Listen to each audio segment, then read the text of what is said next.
আজকে আমরা একটা ঐকিক নিয়মের অঙ্ক সমাধান করব। অঙ্কটা হচ্ছে সিজিডিএফ সিজিডিএফ অডিটর পদে। এটা হচ্ছে 2019 সালে আসছিল আর কি।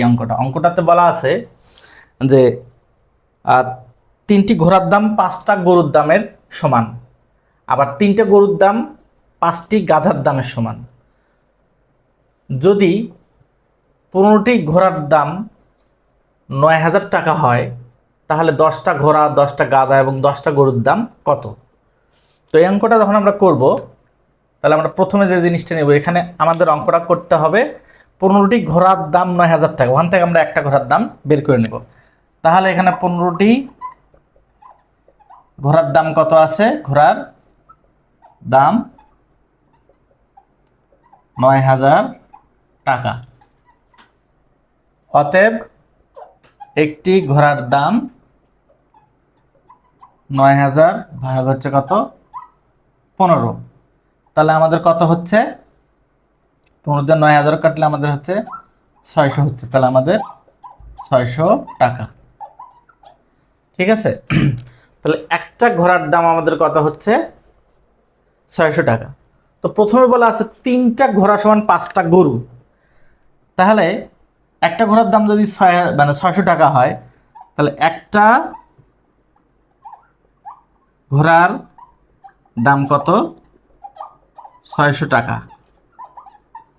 অতএব 3টা ঘোড়ার দাম কত হচ্ছে? 600 গুণন হচ্ছে 3 সমান কত? 1800 টাকা। 1800 টাকা। তাহলে এখানে আমরা 3টে ঘোড়ার দাম বের করলাম কত? 1800 টাকা, তাই না? তাহলে এখানে আমরা বলতে পারি কি? অতএব 5টা গরুর দাম কত? 5টা গরুর দাম কত? 1800 টাকা, তাই না? 5টা গরুর দাম যদি 1800 টাকা হয়, তাহলে একটা গরুর দাম আমাদের কত হচ্ছে? তাহলে একটা গরুর দাম আমাদের হচ্ছে কত? 1800, নিচে হচ্ছে 5। 5 দিয়ে যদি আমরা 18 কাটি, তাহলে হচ্ছে কত? 3 5 15, হাতে থাকে কত? 3। তাহলে এখানে হচ্ছে কত? 60। তাহলে একটা গরুর দাম কত? গরুর দাম আমাদের কত আসলো? 360 টাকা। ঠিক আছে? তাহলে একটা গরুর দাম আমরা কত বললাম? 360 টাকা। এখন তাহলে পরে আবার বলছে যে 5টা গাধার দাম কত? 5টা গাধার দাম কত? 5টা গাধার দাম সমান কত টাকা? 3টে গরুর দামের সমান, তাই না? তাহলে আমরা এখানে এই পাশে লিখি। তাহলে একটা গরুর দাম 630 টাকা। তাহলে একটা গরুর দাম কত হচ্ছে? একটা গরুর দাম 630 টাকা, 360 টাকা। 360 টাকা। একটা গরুর দাম কত? 360 টাকা। তাহলে আমাদের কয়টা গরুর দাম হচ্ছে? 3টা গরুর দাম কত? 3টা গরুর দাম 360 গুণন হচ্ছে 3। তাহলে গুণ করলে 3 0 0, 3 18 8, হাত থাকে 1, 3 3 9 1 10। তাহলে 3টা গরুর দাম কত? 1080 টাকা। তার মানে কি 1080 টাকায় হচ্ছে 5টা গাধার দাম। তাহলে 5টা গাধার দাম 1080 টাকা। তাহলে একটা গাধার দাম আমাদের কত হচ্ছে? তাহলে 1080 গুণন হচ্ছে 5। তাহলে যদি আমরা কাটি, 5 দুকোণে 10, তারপরে থাকতেছে কত? 80। তাহলে 5 16 80। তাহলে একটা গাধার দাম কত আমাদের? 216 টাকা, তাই না? যখন আমরা একটার করে দাম বের করব, তখন কিন্তু 10টার দাম অটোমেটিকলি আমরা কিন্তু বের করতে পারবো। তাহলে আমাদের এখন কি হলো? একটা ঘোড়ার দাম আমরা বের করলাম কত? 600 টাকা, তাই না? তারপরে হচ্ছে কি, একটা গরুর দাম আমরা বের করছি কত?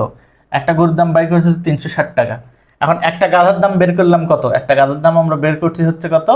216 টাকা, তাই না? তাহলে এখন আমরা যদি অঙ্কটা উত্তর মেলাই, তাহলে আমাদের উত্তর কি বলছে? যে 10টা ঘোড়া, 10টা গাধা এবং 10টা গরুর একত্রিত মোট দাম কত হচ্ছে, মোট দাম আমাদের কত হচ্ছে। তাহলে আমরা প্রথম অংশটা যদি আমরা একটু মিশে দিই, তাহলে আমাদের কি হচ্ছে, তাহলে আমরা এখানে লিখি একটা ঘোড়া কত, 600 টাকা। তাহলে 10টা ঘোড়া কত হচ্ছে, 600 গুণন হচ্ছে 10 সমান কত হচ্ছে, 6000 টাকা 10টা ঘোড়ার দাম। তারপর আমরা একটা গরুর দাম, আবার একটা গরু কত, একটা গরু 360 টাকা, অর্থাৎ 10টা গরু 10 গুণন 360 কত হচ্ছে আমাদের 3600 টাকা, তাই না? আবার কি বলছে, আবার বলছে হচ্ছে 10টা গাধা, একটা গাধার দাম কত বের করছি আমরা, একটা গাধা বের করছি হচ্ছে, একটা গাধা কত বের করছি, 216 টাকা। তাহলে 10টা গাধা কত হবে, 216 গুণন 10 সমান কত হচ্ছে 2160 টাকা। তাহলে এখন বলছে যে মোট দাম কত, এই তিনটা জিনিসের মোট দাম কত। তাহলে আমরা গরু পাইলাম কত, ঘোড়া কত পাইছি, ঘোড়া পাইছি হচ্ছে 6000 টাকা, গরু পাইছি কত 3600 টাকা, আর কত গাধা, গাধা কত পাইছি 2160 টাকা। মোট কত হচ্ছে 0 6 6 আর 1 7, তারপরে হচ্ছে 3 5 11, তাহলে 11760 টাকা। তাহলে আমাদের উত্তর কত হচ্ছে, তিনটা জিনিসের দাম আমাদের কত হচ্ছে, তাহলে মোট দাম, তাহলে উত্তর ঘোড়া গাধা গরু মোট দাম 11760 টাকা। এটাই হচ্ছে এই প্রশ্নের উত্তর।